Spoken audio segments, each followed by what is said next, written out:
बोलिए सियावर रामचंद्र की जय। पवन सुत हनुमान जी की। बंदहु राम नाम रघुवर को, हेतु कृसान भानु हिम कर को। विधि हरि हरि मैं वेद प्राण सो, अगुण अनुपम गुण निदान को। श्री रामचंद्राय नमः। प्रवणहु पवन कुमार, खलवन पावक ज्ञान धन। जासु हृदय आगार, बसहु राम सर चाप धर। श्री हनुमंताय नमः। बंदहु गुरुपद कंज, कृपा सिंधु नर रूप हरि। महामोह तम पुण्य, आसु वचन रवि करिन करे। श्री तुलसीदासाय नमः। प्रिय मानस प्रेमियों, श्री राम में वाइब्रेशन बनाने के लिए 2-3 बार हम राम नाम की धुन गाएंगे।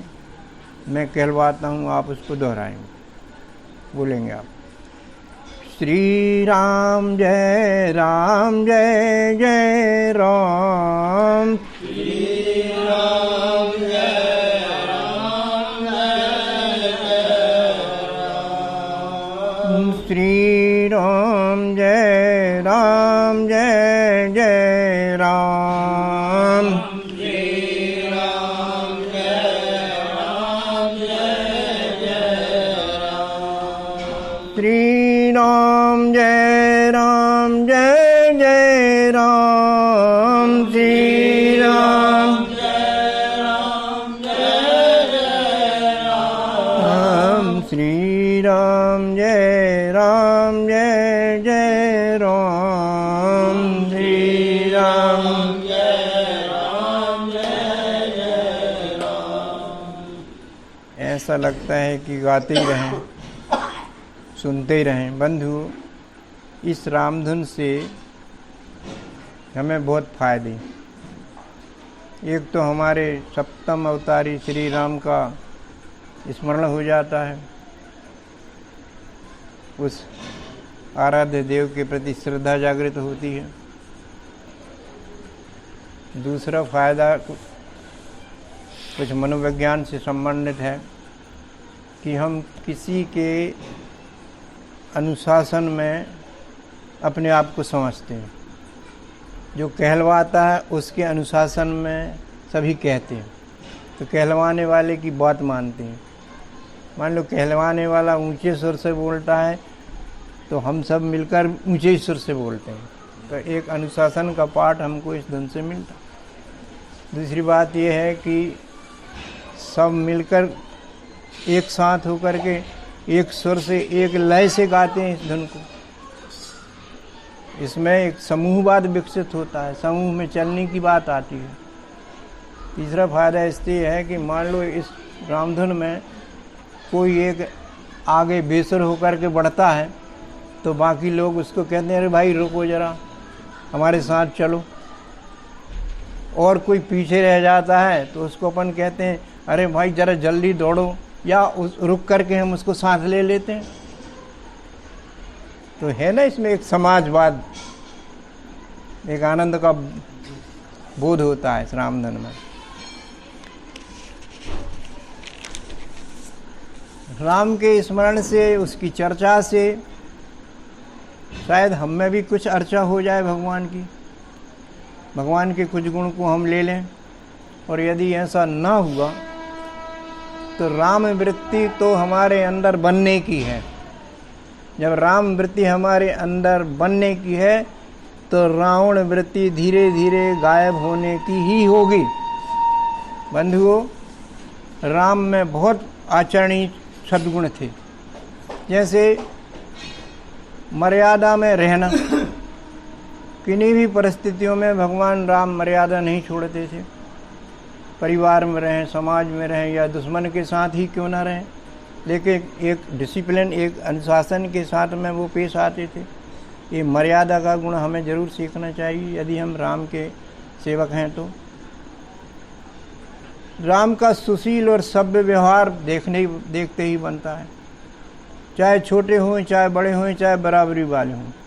सबके साथ सुशीलता का व्यवहार, सभ्यता का व्यवहार करना उनके व्यक्तित्व में प्रमुख था। विनम्रता के साथ साथ सहनशील भी बने रहते थे वो। उनमें एक अजात शत्रुता का भी बड़ा बढ़िया गुण था। अजात शत्रुता मतलब किसी से भी शत्रुभाव ना रखना, शत्रु को भी मित्र बनाने की पहल करते रहना, उसके साथ भी उदार भाव का चरित्र अपनाना, ये उनके गुण की विशेषताएं आती हैं। 6वीं में एक संस्कृत का श्लोक मैंने पढ़ा था जो उदार चरित्र का परिचय देता है। अयम निजा परो वेत्ति गणनाम लघु चेतसाम उदार चरिता नाम तू वसुदेव कुटुंबकम। ये मेरा है, ये तेरा है। मेरे तेरे का भाव अल्प बुद्धि वालों की विशेषता होती है, और उदार चरित्र वालों को तो ये वसुधा यानी ये पृथ्वी ही कुटुंब हो जाती है। बंधुओं, राम के गुणों को, तुलसी की रामचरितमानस के महत्व को हम अपनी वाणी से या लेखनी से पूरा नहीं बता सकते हैं। संत प्रकृति के श्री राम गोपाल दास जी ने कुछ कोशिश की है अपने दोहे के माध्यम से। उन्होंने क्या कहा है? रामायण से नेह किए सिद्ध हुए सब काम, है सबको कल्याणदा पढ़ सुन लेऊ विश्राम। सामान्य अर्थ करते हैं पंत, रामायण से नेह करना चाहिए। नेह करने पर, नेह का मतलब है रामायण को पढ़ना, सुनना, समझना और जितना हो सके अपनी उसमें आचरणी देना। इससे क्या होता है, सारे काम हमारे सिद्ध हो जाते हैं। हम देखते हैं कि हमारे बुजुर्ग लोग क्या करते थे, कोई समस्या का समाधान चौपाइयों के माध्यम से कर लेते थे। कोई चौपाई कह लेते थे, अपने बच्चों को भी शिक्षा देने के लिए कहने लगते थे, गुरु रह गए पढ़न रघुराई, अल्पकाल सब विद्या आई, तुम भी अल्पकाल में राम जी जैसी बनो। या बहुत सी समस्याएं जो हैं वो हमारे चौपाइयों से विद्वान लोग हल करते। मैं बचपन में चला जाता हूँ थोड़ी देर के लिए। मेरे पिताजी ने कुछ चौपाइयाँ रटवाई थी। उन चौपाइयों को रटवाने से मुझे बहुत सा आत्मबल प्राप्त हुआ था। उन्होंने कब कौन सी चौपाई कहना है ये सिखाया, और चौपाई कहने के पहले कहा थे आंख मूंद कर दोनों हाथ जोड़कर खड़े हो जाओ। बोले जब कहीं कोई काम से जाना है तुम्हें, मतलब परीक्षा ही देने जाना है, तो राम की याद कर लो और ये चौपाई कह लो। कौन सी चौपाई बताई?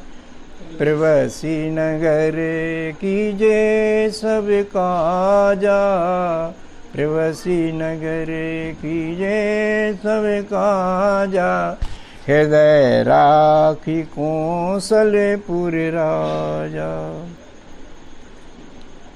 जब भोजन पानी की कोई समस्या हो या भूख लगे तो कहीं भरत जी को याद कर लेना।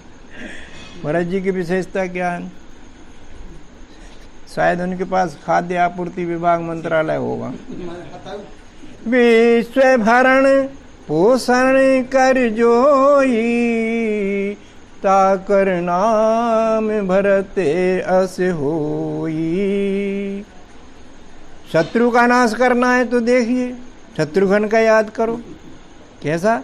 जाके सुमेरन तेर पुनासा, नाम शत्रुघ्न वेदे प्रकाशा। अच्छा भाई, जब डर लगे तब क्या कहें? रात में बहुत डर लगता था, अंधेरे से तो बहुत डर लगता, और भूत नाम की चीज से तो इतना डर लगता था कि अब क्या बताएं आप। हाँ, उन्होंने कहा हनुमान जी का याद करना है, आप उसमें हनुमान जी को स्मरण करना। चौपाई बंदहु पवन कुमार तो है, बंदहु पवन कुमार खलबन पावक ज्ञान धन, जासु हृदय आगार बसई राम सर, चाप धर भूत का भय गोल। एक और अच्छी बात देखने आप, रामचरितमानस में शुरू में राम सलाह का प्रश्नावली बनी हुई है, शायद आपने भी करा होगा। कोई समस्या मन में विचारिए और एक सलाका से बनी हुई खंडों में किसी भी वर्ण पर रख दीजिए, आंख मूंद के। इसके बाद 9वां वर्ण, हर 9 वर्ण के बाद उन वर्णों को लिपिबद्ध करें तो एक चौपाई बन जाती है। बड़ा जादू चमत्कार। वो चौपाई का अर्थ जो निकले, ये काम करना है तो आप करने को तैयार हो, और नहीं करना है तो मन ढीला हो। ये बिल्कुल कर देते हैं हम लोग, करते हैं। तो ये सब बातें क्या है, हमारी इस ग्रंथ के प्रति अगाध श्रद्धा के परिचायक हैं ये सारी बातें। तुलसीदास जी ने कहा है कि जे श्रद्धा संबल रहत नहीं संतन कर साथ, तिनके मानस अगम अति जिन्हीं न प्रिय रघुनाथ। रघुनाथ का लाभ नहीं, रामायण का लाभ नहीं मिलेगा यदि श्रद्धा का संबल नहीं लिया तो। श्रद्धामान लभते ज्ञानम, श्रद्धा रहेगा तो उसका ज्ञान हमें प्राप्त होगा और आगे की जीवनी बढ़िया रहेगी हमारी। तो रामायण से नेह किए ये सारे सिद्ध हुए, सब काम है सबको कल्याणदा, पढ़ सुन ले विश्राम।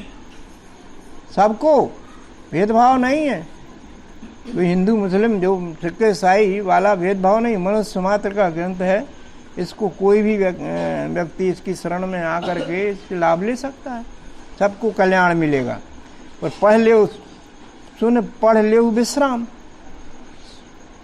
पढ़कर सुनकर विश्राम कर लो। अब इसका सामान्य अर्थ ये लिया हमारे सामान्य लोगों ने कि रात में सोने के पहले एक जना पढ़े और एक जना लगाए अर्थ, और बाकी लोग सुने, उसके बाद सब सो जाएं तो अच्छी नींद आएगी। एक ये मनोविज्ञान है, इसमें मनोविज्ञान है। आज भी हम मान लो सोने के पूर्व कुछ अच्छी बात सोचते हैं, अच्छे विचार करते हैं तो हमारी निद्रा योग निद्रा बन जाती साहब। तो सोने के पूर्व उत्तम विचारों का जरूर प्रवेश हमको देना चाहिए। यहाँ विश्राम से एक अर्थ ये भी है कि अखंड सुख शांति प्राप्त करना है। रामचरितमानस की शरण गई आप। यदि आप अखंड सुख शांति के ग्राहक हैं तो आपको रामचरितमानस की शरण में जाना ही होगा। उसके पढ़े सुने समझे आचरणे से निश्चित ही अखंड सुख शांति के दर्शन होंगे। तो आइए अब हम कुछ उपदेशिक चौपाइयों पर चर्चा करते हैं जो श्री राम ने प्रजा को उपदेश में कही। उत्तरकांड में चौपाई पढ़ते हैं। सोई सेवक प्रियतम मम सोई, मम अनुशासन माने जोई। सरल स्वभाव न मन कुटिलाई, जथा लाभ संतोष सदाई। कोमल चिते दीनन परदाया, मन बच क्रम मम भगति माया। बड़ी महत्वपूर्ण चौपाई है। सदा मान प्रद आप अमानी, भरत प्राण सम ते मम प्राणी। अपन आज इन दोनों चौपाइयों पर आनंद लेंगे। सामान्य अर्थ में ये कहा जाता है कि भगवान को प्रिय वही है जो भगवान के अनुशासन माने उनकी बात मानता है, सरल स्वभाव का होता है, मन में किसी प्रकार की कुटिलता धारण नहीं करता है, कोमल चित्त होता है, दीनों पर दया करता है, मन वचन कर्म से मेरी भक्ति करता है। और एक अच्छी बात है कि सदा दूसरों को मान देता है, आप अमानी भर बन करके। ऐसे व्यक्ति मुझे भरत बंधु के समान प्राण प्रिय हैं।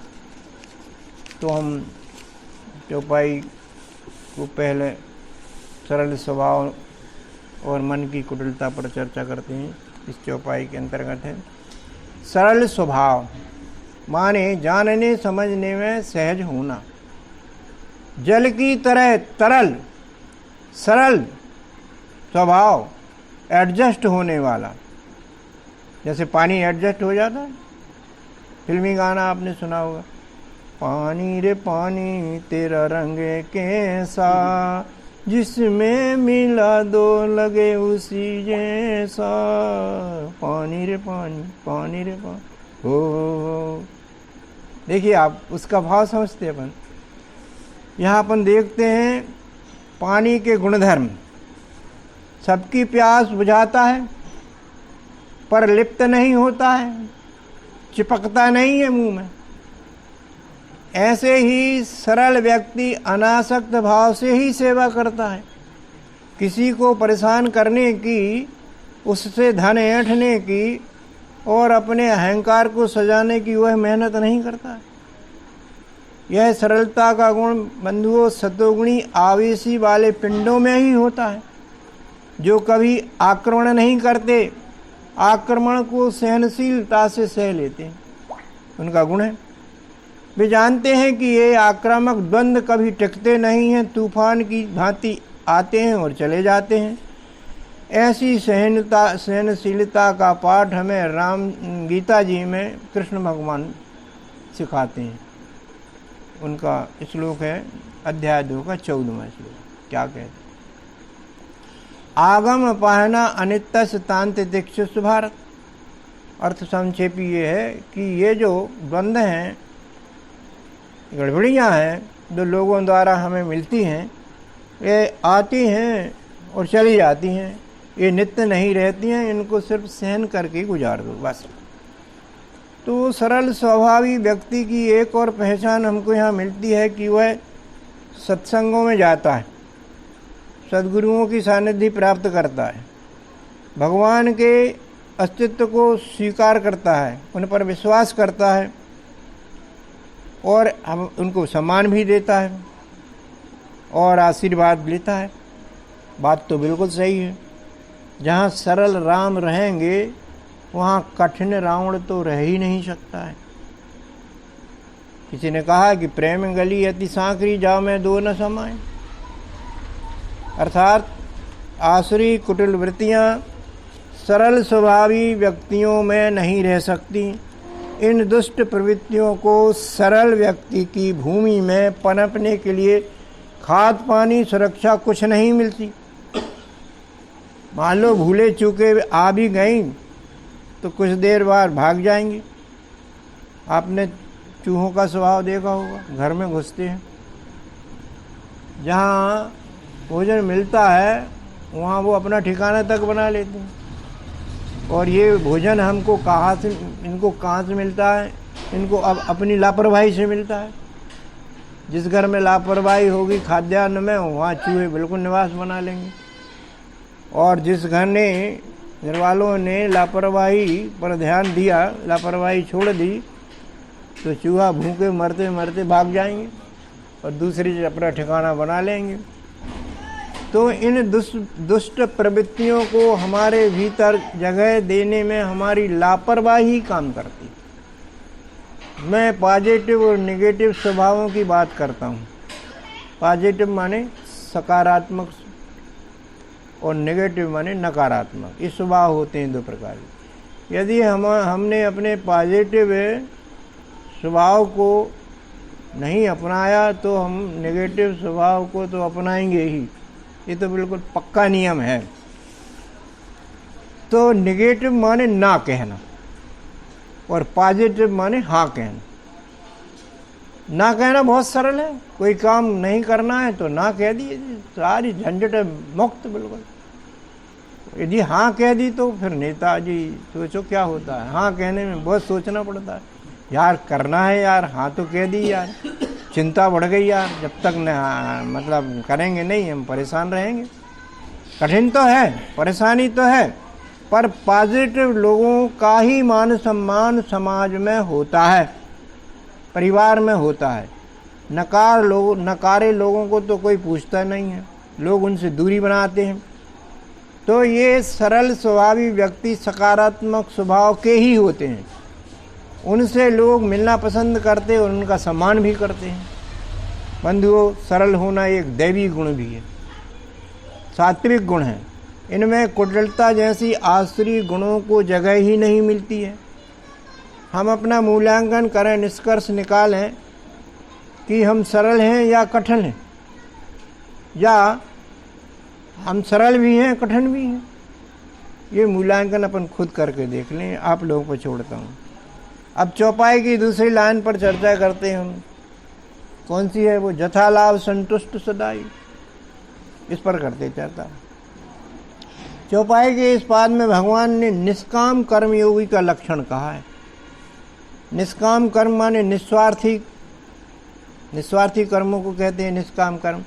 ये पुण्य कर्म होते हैं, हमारे कर्माशय में संचित कर्म बनकर बैठ जाते हैं, जिनका फल निष्काम कर्मी को नहीं मिलता। इनकी निंदा स्तुति करने वालों को चला जाता है। गीता अध्याय 6 पहला श्लोक यथालाभी व्यक्ति का परिचय देता है। यथालाभी माने जो मिल जाए सो ठीक, यथालाभी। श्लोक कहता है अनाश्रिता कर्म फलम कार्यम कर्म करोति या सा सन्यासी च योगी च। यथालाभी कर्म फल को अनासक्त भाव से ही भोगता है, वह सन्यासी है, योगी भी है। जब व्यक्ति अनासक्त भाव से फलासक्ति छोड़कर निष्काम कर्म करता है तो उसे जो लाभ मिलता है वह लाभ उसे पूर्ण संतोषी प्रदान करता है। ये बिल्कुल अपना सबका अनुभव है। भाइयों, मैं कहता हूँ कि अनाहक से प्राप्त उपलब्धि, गलत साधनों से प्राप्त उपलब्धि या दुष्प्रयत्नों से प्राप्त उपलब्धि सदैव ही हमें हानिकारक सिद्ध होती, अशांति भी देती है और को अपमान भी दे डाले। तो ऐसी उपलब्धियों से हमें सावधान रहना चाहिए, बचते रहना चाहिए। हमें तो स्वतः से जो मिल जाए उसी में संतुष्ट रहना चाहिए। संतोषा सततम योगी, सदा संतुष्ट रहने वाला भोगी नहीं योगी ही होता है। एक योगी कहता है, क्या कहता है? जो दे उसका भी भला और ना दे उसका भी भला। राज कपूर की एक फिल्म देखी थी, उसमें बड़ी अच्छी लाइन आई थी, ज़्यादा की नहीं लालच हमको, ज़्यादा की नहीं लालच हमको, थोड़े में गुजारा करते। हम उस देश के वासी हैं जिस देश में गंगा बहती है, जिस देश में गंगा है ना संतोषी भाव। किसी कवि की कविता याद आ गई कि गोधन गजधन बाजधन और रतन धन खान और जावाबे संतुष्ट धन सब धन दूरी समान। गोधन माने गायों का, गजधन माने हाथियों, बाजधन घोड़ों का और रतन धन रत्न मुक्ता आदि। ये सारे हमको संतुष्टि नहीं देते हैं, शांति नहीं देते हैं। जब हमारे अंदर स्वयं ही संतुष्टि भाव आ जाता है तो ये सारे धन धूल के समान हो जाते हैं साहब। इंद्रो अपि रंकवत भासेत माने इंद्र भी भिखारी दिखने लगता है। इनसे अनासक्त भाव देखिए आप। तुलसीदास जी ने हमें संतोष भाव को बताने के लिए उत्तरकांड की यात्रा कराई है। कागभूषण गुण संभार में वो कहते हैं, बिन संतोष न काम न साही, बिन संतोष न काम न साही, अछत काम सुख सपने नाही। अनंत कामनाएं रहते सुख शांति तो मिल नहीं सकती। उनको कामनाओं को काट छांट कर देंगे तभी ही वो बंद होंगी। इन तो उनका कार्यक्षेत्र बहुत रहता है। संतोष प्राप्त कर लेंगे तभी वो मानेंगे। सपने में भी सुख नहीं है, उनकी पूर्ति कभी होती नहीं है साहब। बात सत्य है। यदि एक व्यक्ति को दुनिया के सारे विषय भोग दे दिए जाएं तो भी वह कभी तृप्त नहीं होगा। जब तक संतोष नहीं करेगा अतृप्त ही बना रहेगा। तुलसीदास जी दूसरी चौपाई का एक सोठा है, सोठा के माध्यम से कहते हैं, को विश्राम की पाओ तात सहज संतोष बिन, चले की जल बिन नाव कोटि जचन परि पच पच मरे। विश्राम माने तृप्ति अवस्था, भोगों से उपरति की अवस्था बिना संतोष के नहीं हो सकती। जैसे प्रयास रहेगा, जल में बिना जल के नाव को खेना कितना परिश्रम का विषय है, नाव चल ही नहीं सकती। तो इस प्रकार से तृप्ति अवस्था प्राप्त करना है तो संतोष प्राप्त करना पड़ेगा, अन्यथा कोई उपाय नहीं। इसलिए हमें जो शरीर मिला है, जैसा भी शरीर मिला है, जैसी भी बुद्धि मिली है, जैसा परिवार मिला है, पत्नी पुत्र घर धन जैसा भी मिला है, उनमें संतोष रखना चाहिए। सबके साथ अनासक्त भाव से व्यवहार करना चाहिए, कर्तव्य भाव से व्यवहार करना चाहिए। ऐसा करते हुए हम संतुष्ट रह सकते हैं।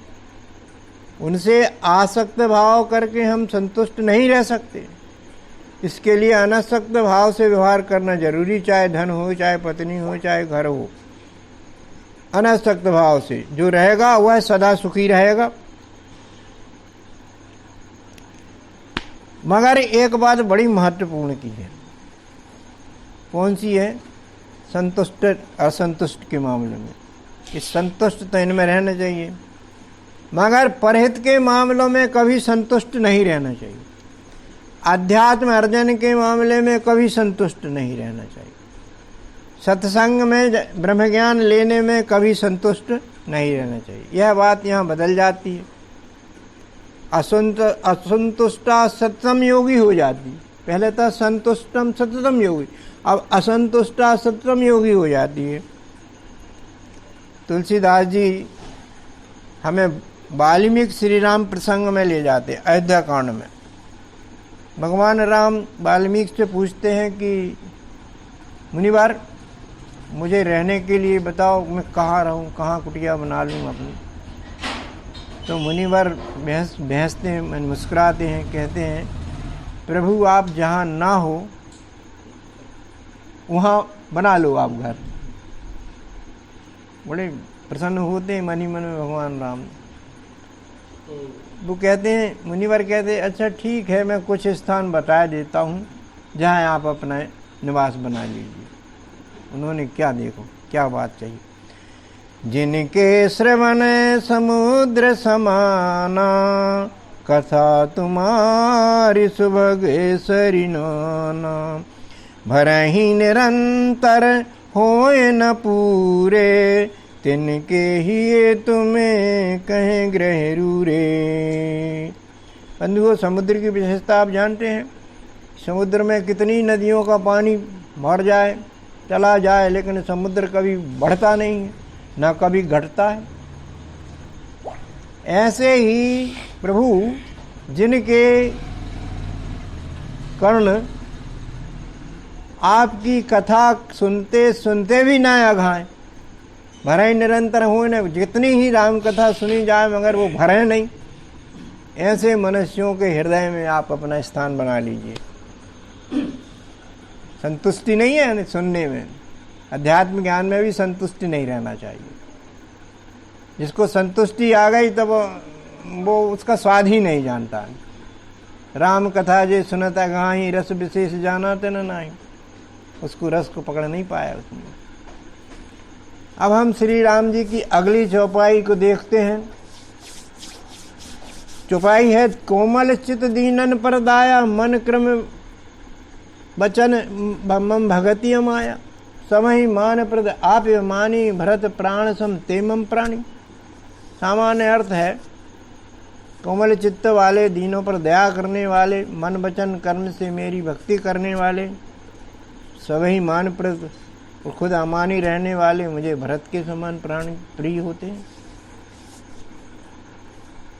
कोमल चित्त माने नम्र स्वभाव वाले, लचीले स्वभाव वाले, सरल स्वभाव वाले। ये स्वभाव बंधुओं सद्भावी पिंड में ही होते हैं। हमारे 3 प्रकार के स्वभाव त्रिगुणों के कारण होते हैं। सतरज तम। गीता अध्याय 14 का 9वां श्लोक इनकी विशेषताएं बताता है कि सत्वम सुखे संजयति रजो कर्मणि भारत ज्ञानम आवृत तू तमा प्रमादे संजयतु। सामान्य अर्थ है कि सत्व सुख में लगाता है, सबसे बड़ा सुख है ज्ञान, नास्ति ज्ञानम समम सुखा। और रज जो है कर्म कांडों में लगाता है, काम धंधों में लगाता है, घर गृहस्थी में लगा देता है। ज्ञान को तमोगुण आवृत करता है, जिससे लोगों की प्रमाद में रुचि हो जाती है, आलस्य में रुचि हो जाती है। अर्थात सद्भावी पिंड की ज्ञान में प्रवृत्ति होती है, वह दूसरों के सुख से सुखी होता है तो दूसरों के दुख से दुखी भी होता है, उदार चित्त का होता है, इसलिए वह दयालु स्वभाव का भी होता है, द्रवित स्वभाव का भी होता है। उसे दीनों पर दया आती है, वह हर संभव उनकी समस्या हरण करने का प्रयास करता रहता है। परंतु किसी कवि ने कहा है, सुख के सब साथी दुख में न को, मेरे राम तेरा एक ही सहारा। सामान्य दुनिया की बात बिल्कुल पक्की है कि सुख में सब साथ देंगे, प्रसन्न होंगे, मगर दुख में कोई साथ नहीं देगा। ये बड़ी उल्टी बात है। लेकिन ये कोमल चित्त वाले, नम्र स्वभाव वाले व्यक्ति दोनों में साथ देते हैं, सुख में भी साथ देते हैं, दुख में भी साथ देते हैं, और विशेष रूप पर वो दीनों पर दया करते ही हैं। यहाँ पर एक बहुत महत्वपूर्ण बात है कि दीनों के मामले में, दया करने के मामले में आज के युग में जरा सावधानी की ज़रूरत है। कैसी सावधानी? आपने बाबा भारती वाली घोड़ा वाली कहानी पढ़ी होगी। बाबा भारती अपने घोड़े को बहुत प्यार करते थे। वो रास्ते में जा रहे तो एक व्यक्ति नीचे पड़ा हुआ था, बाबा से बोलता है, मैं अपाहिज हूँ, मुझे ले चलिए आप। बाबा ने दया करके अपना घोड़ा खड़ा किया और नीचे उतरे तो वो डाकू खड़क सिंह खड़ा हो गया और बाबा को मार करके अपना घोड़ा उनका ले गया। बाबा कहता, अरे सुनो सुनो सुनो, कोई दीनों पर, दुखियों पर दया नहीं करेगा, ऐसी बात कर रहे हो तुम। वो भाग गया। ऐसे ही एक बार और मैंने कहीं पेपर में पढ़ा था कि जो राजमार्ग है ना, राजमार्ग बड़े बड़े बने हुए हैं, वहाँ पर 24 घंटे वाहन चलते रहते हैं। तो एक कार में एक पति पत्नी जा रहे थे। उन्होंने देखा कि सड़क के किनारे एक स्कूटर पर पुरुष, महिला और एक बच्चा था स्कूटर में, और नीचे महिला सोई हुई थी। और उस आदमी ने हाथ बटाया उनको रोकने के लिए कि कुछ मदद करो मदद करो मदद करो। तो उसमें जो पति बैठा था बोले, नहीं ऐसा नहीं करना चाहिए, आधी रात का समय है, हमें नहीं रोकना चाहिए गाड़ी। लेकिन दयालु प्रवृत्ति की उसकी पत्नी थी, उसको दया आ गई, कहने लगा, अरे कैसे आदमी हो आप, आधी रात का समय है, पत्नी लेटी हुई है, कोई समस्या होगी जब भी तो रोक रहा है, आप रोकिए गाड़ी अभी। तो उसने अपनी गाड़ी रोक ली, उनके पास गाड़ी रोक ली और आइए बैठिए, क्या समस्या है आपकी। इतने में क्या होता है कि वो महिला जो नीचे लेटी हुई थी वो खड़ी हो जाती और उसने एक सीटी मारी, 4-6 गुंडे आ गए साहब। उन्होंने गाड़ी को घेर लिया और इन लोगों को मारना पीटना शुरू किया और उसकी पत्नी का जेवर एवर जो था वो उसको छीन लिया और उनको नीचे उतार दिया और गाड़ी की चाबी लेके बैठ करके वो तीनों फरार हो गए। देखिए आप, दया की थी लेकिन क्या परिणाम मिला। तो ये विवेक का उपयोग करना बहुत जरूरी है। पात्र अपात्र का विवेक पूर्वक विचार करके ही अपन को ये काम करना चाहिए कि दीन है कौन सही में। सामान्यता क्या होता है, अपन निर्बल लोगों को दीन समझते हैं, मासूमों को दीन समझते हैं, असहायों को, अपंग अपाहिजों, वृद्ध बच्चे, अनाथ सभी दीनों की श्रेणी में आते हैं। पर इन पर पात्र सुपात्र का विचार करके ही हमको सेवा करनी चाहिए। तुलसी की चौपाई कहती है, माते पिता प्रभु गुरु की वाणी, बिनहि विचार करहि शुभ जानी। सामान्य अर्थ तो ये कहता है कि माता पिता गुरु और प्रभु, प्रभु माने अपने स्वामी जो हमको अन्नदाता है, उसकी वाणी बिना विचार के ही कर लेना चाहिए। लेकिन विज्ञानी इसका अर्थ ऐसा लगाता है कि माता पिता प्रभु गुरु कोई भी हो, उसकी वाणी हमारे लिए शुभ है, यह विचार फिर विचार करना चाहिए कि करना है, और अशुभ है अशुभ है तो नहीं करना है। ये विज्ञानी विवेक से विचार कर रहा है। संस्कृत में माता पिता को शत्रु कहा गया है साहब। शत्रु क्यों कहा गया है? देखिए आप, माता शत्रु पिता बैरी, एन बालो न पाठिता। वो माता पिता शत्रु हैं जिन्होंने अपने बच्चों को पढ़ाया नहीं। और देखिए आप, शत्रु कौन कौन है? ऋणम कृत्या पिता शत्रु, माता शत्रु व्यभिचारिणी। ऋण छोड़ के पिता ने भाग लिया तो वो बच्चों का शत्रु ही समझ लिया। और माता सदाचारिणी नहीं हुई तो भी प्रॉब्लम है साहब, वो भी शत्रुता है उससे। रूपवती भार्या शत्रु, पुत्र शत्रु अपंडिता।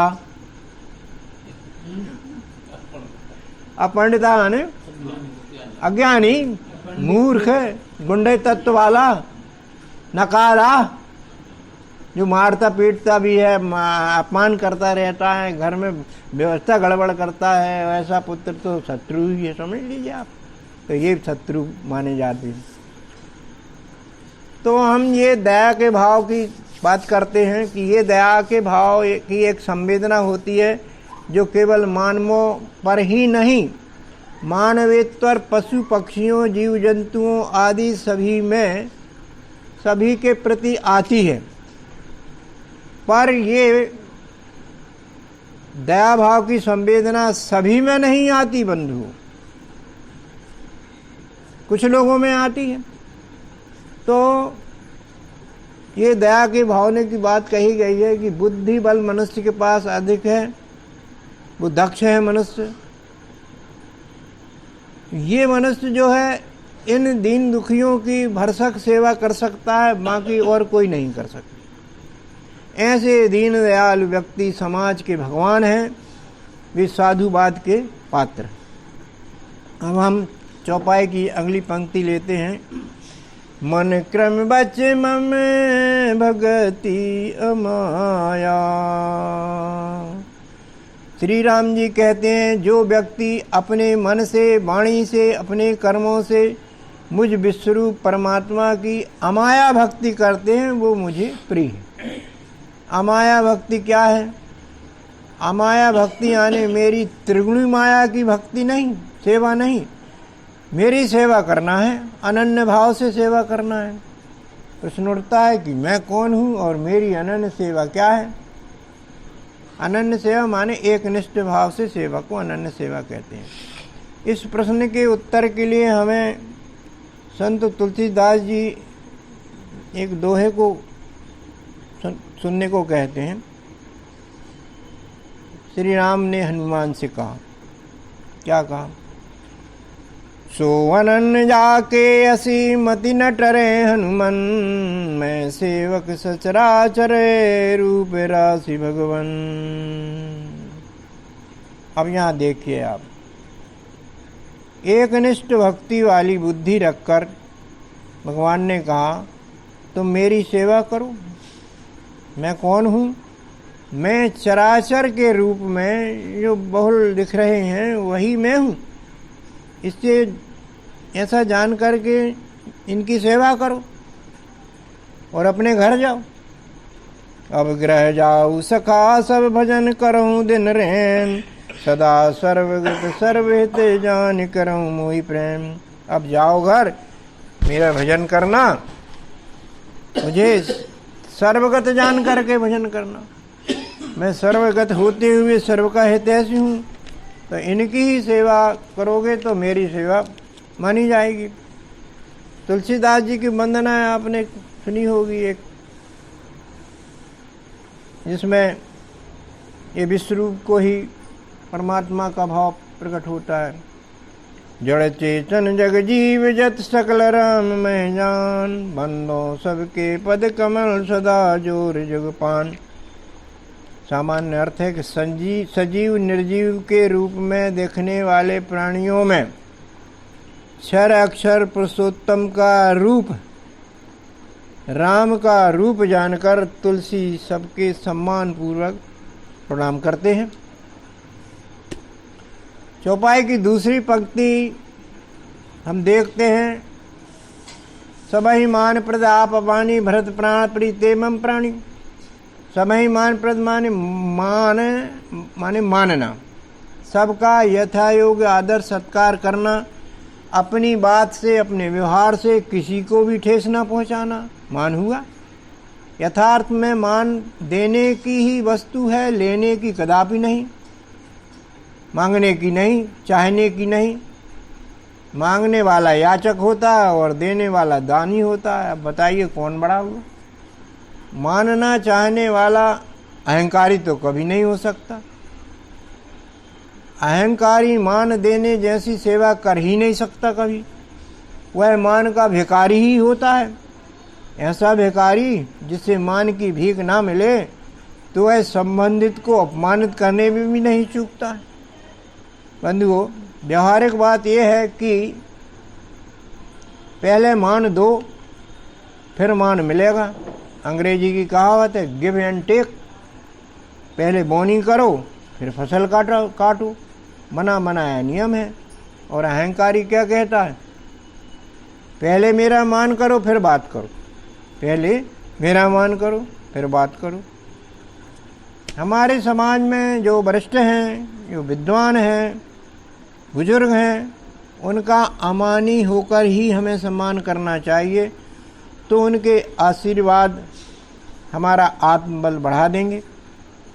विदुर नीति का एक श्लोक आता है जिसमें कहा गया है, अभिवादनशीलस् नित्यं वृद्धा उपसेविना चत्वारि संप्रबंधन्ते विद्या आयु यशोबलम। सम्मान के साथ प्रणाम करना चाहिए वृद्धों का और नित्य प्रणाम करना चाहिए। अब वृद्ध में बंधु यहाँ दो प्रकार के वृद्ध होते हैं, एक वयोवृद्ध होता है और दूसरा ज्ञान वृद्ध। ये दोनों आते हैं उसमें। उनको अभिवादन सही करना चाहिए, तरीके से करना चाहिए। इससे क्या होता है? चार चीज़ों में वृद्धि होती है। विद्या आयु यशोबलम, आशीर्वाद से चार पुरुषार्थ मिलते हैं अपन को। आयु निरापद होती है, विद्या ग्रहण जल्दी होती है, यश प्राप्त होता है, बल भी प्राप्त होता है। तो आदर देने की विधि बंधुओं सीखे अपन वाल्मीकि श्री राम प्रसंग अयोध्या कांड में देखते अपन। चौपाई है, शीस नवहि सुर गुरु दुज देखी, प्रीति सहते कर विनय विशेषी। ये है प्रणाम करने की पद्धति। शीश झुकाना चाहिए। कौन को देख करके? सुर को। सुर माने देवी संपत्तिमान पुरुष, गुरु माने जो हमको मार्गदर्शन करते हैं, और दुज माने सत्संगी भाई। तो इन सबको सिर झुका करके स्नेह सादर के साथ में, विनय के साथ में प्रणाम करना चाहिए। ये प्रणाम करने की विधि है, तभी ये आशीर्वाद देंगे। यदि इनका अपमान करेंगे तो ये तो साफ दे देंगे। इसलिए सावधान रहना बहुत जरूरी है। तो बंधुओं, पूरी चौपाई का ये सार निकलता है कि जो व्यक्ति कोमल चित्त के होते हैं, दीन दुखियों की सेवा करते हैं, मन वचन कर्म से मुझ चराचर दिखने वाले विश्वरूप की अनन्य भाव से सेवा करते हैं, स्वयं अमानी रहकर दूसरों को मान देते हैं, ऐसे व्यक्ति मुझे लघु भ्राता श्री भरत जी के समान प्राण प्रिय हैं। राम को भरत बहुत प्रिय थे। देखिए आप, राज की जगह वो वनवास लेने के लिए तैयार थे। राज भरत को मिलने के स्थान पे वो कहते थे मैं इनको राजपाट दो, मैं जंगल में जाऊंगा। चौपाई कहती है वनगमन प्रसंग की। भरत प्राण प्रिय पावहि राजू, विधि सब विधि मोहे सन्मुख आजू। जो न जाऊं बन ऐसे ही काजा, प्रथम गनेऊ मोहे मूढ़ समाजा। वाह, इतने हर्ष के साथ में राजपाट छोड़ करके वनवास को जाने को तैयार है भरत के कारण। वहाँ क्या होगा वो बताते हैं, वहाँ देखिए आप राम का सकारात्मक भाव। मुनिगण मिलाई विशेष बन, सकल भांति हित मोर। तेहि पर पितु आयसु बहुरी, जननी सम्मत तोर। ये कैकई से संवाद है राम का। वहाँ जंगल में जाने से मुझे बहुत फायदे। अरे मुनि एक क्या, मुनिगण बहुत से मुनि लोगों का आशीर्वाद मिलेगा, उनके प्रवचन मिलेंगे, और फिर पिताजी की आज्ञा और माताजी की आज्ञा, आपकी सलाह, ये सारी चीज़ें मुझे बड़ा आनंद प्रदान करेंगे। तो बंधुओं, माता पिता को वही प्रिय होते हैं जो उनकी बात मानते हैं। ये बात बिल्कुल पक्की है साहब। देखें हम राम के कागभूषण के उपदेश के अंतर्गत देखते हैं अपन क्या कहते हैं तुलसीदास जी उत्तरकांड में।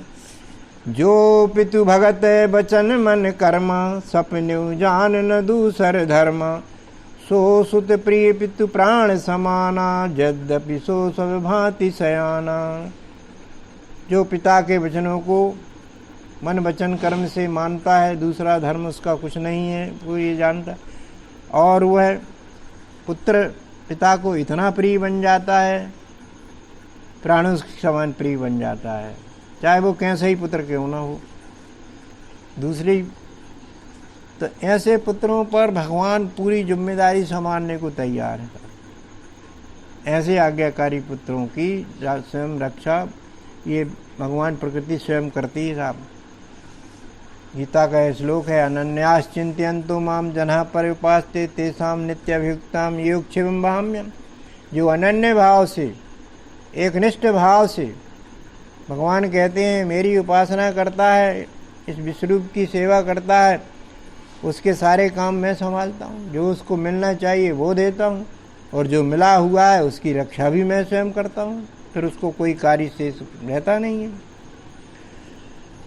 तो बंधुओं, मैं इस आध्यात्मिक मंच से यह कथन करता हूँ कि यदि हम आज की वर्णित चौपाई कोमल चित जीवनन परदाया सरल स्वभाव न मन कुटलाई को अपने जीवन में उतार लें, इससे कर्म प्रेरणा ले लें, तो यह बड़ी उत्तम बात हो जाएगी। हम में बड़ा परिवर्तन दिखेगा, बड़ी सुख शांति आएगी। तो कुछ लाभ ये होंगे हमारे कि ईश्वर के प्रति हमारी सच्ची अनन्य भक्ति होने लगेगी, रामायण ग्रंथ के प्रति सच्ची श्रद्धा जानी जाएगी, और संत तुलसी के प्रति एक छोटा सा ऋण मुक्ति का प्रयास समझा जाएगा।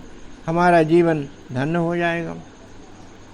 अंत में मैं अपनी शुभकामना जैन धर्म साहित्य की इन काव्य पंक्तियों से व्यक्त करता हूँ। इनमें बड़ी शुद्ध आचरणीय बात कही गई है। क्या कही गई है? घर घर चर्चा चले राम की, दुष्कर दुष्कृत हो जावे। घर घर चर्चा चले राम की, नित्य स्वभाव बना लें कि प्रतिदिन हमको रामायण पढ़ना है, राम को जानना है, उनके उपदेशों को समझना है जो भिन्न भिन्न लोगों को दिए गए। इससे दुष्कर दुष्कृत हो जावे। दुष्कृत जो हैं वो उनका आना दुष्कर हो जाएगा, वो आ ही नहीं सकते हैं। तो घर घर चर्चा चले राम की, दुष्कर दुष्कृत हो जावे। और क्या? ज्ञान चरित्र उन्नत करे अपना, मनुष्य जन्म फल सब पावे। ज्ञान चरित्र उन्नत होगा रामायण के पढ़ने से, ज्ञान प्राप्त होने से हमारा चरित्र उन्नत होगा। दूसरी बात, चरित्रवान को ही ज्ञान की उपलब्धि जल्दी होगी। तो मनुष्य जीवन का यही उद्देश्य है बंधुओं। हमें अपनी आचरण को शुद्ध रखते हुए चरित्रवान बनना चाहिए और देश की, समाज की सेवा करना चाहिए। इसी भाव के साथ में मैं विश्रांति की ओर जाता हूँ।